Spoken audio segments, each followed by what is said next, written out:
Ready রাখুন sweater. রাত পোহালেই দক্ষিণবঙ্গে আবহাওয়ার পাল্টি, ফের নামবে তাপমাত্রা। তাপমাত্রার ওঠানামা লেগেই চলেছে। ফেব্রুয়ারি মাস এসেও শীতের ছোঁয়া গায়ে লাগায় খুব খুশি শীতপ্রেমীরা। জমিয়ে চলছে শীত উপভোগ। কনকনে শীত না থাকলেও কলকাতা সহ দক্ষিণবঙ্গের সব জেলাতেই শীতের আমেজ রয়েছে। এরই মধ্যে আবহাওয়া দপ্তর দিল সুখবর, ফের নামবে তাপমাত্রা, বাড়বে শীত। আবহাওয়া দপ্তর সূত্রে খবর, পশ্চিমী ঝঞ্ঝার কারণে রাজ্যে মেঘ ঢুকেছে। সেই মেঘ কেটে গেলেই ফের পাড়াপতন। উত্তরে হাওয়ায় দাপট বাড়ায় রাজ্যের জেলায় জেলায় নামবে তাপমাত্রা। তবে হাড় কাঁপানো ঠান্ডা আর ফিরবে না। আগামী 3 দিনে দক্ষিণবঙ্গের জেলাগুলিতে সর্বনিম্ন তাপমাত্রা নামতে পারে ফের। দক্ষিণবঙ্গের সব জেলাতেই কম বেশি কুয়াশার প্রভাব লক্ষ্য করা যাবে।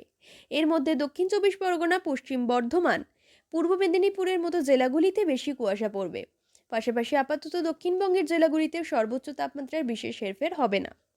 উত্তরে ভালোই শীতের আমেজ আছে এখনও, তা আরও বাড়বে আগামী কয়েকদিনে। দার্জিলিং, জলপাইগুড়ি, কোচবিহার, আলিপুরদুয়ার, উত্তর দিনাজপুর, দক্ষিণ দিনাজপুর, কালিম্পং এবং মালদা সব জেলাতেই রাতের তাপমাত্রা 2 থেকে 3 ডিগ্রি পর্যন্ত কমতে পারে আগামী 3 দিনে। জলপাইগুড়ি, কোচবিহার, দার্জিলিংয়ের মতো জেলাগুলিতে কুয়াশার কারণে এই সমস্ত জেলায় দৃশ্যমানতা 50 মিটারে নেমে যেতে পারে। পাশাপাশি সব জেলাতেই আবহাওয়া শুষ্ক থাকবে।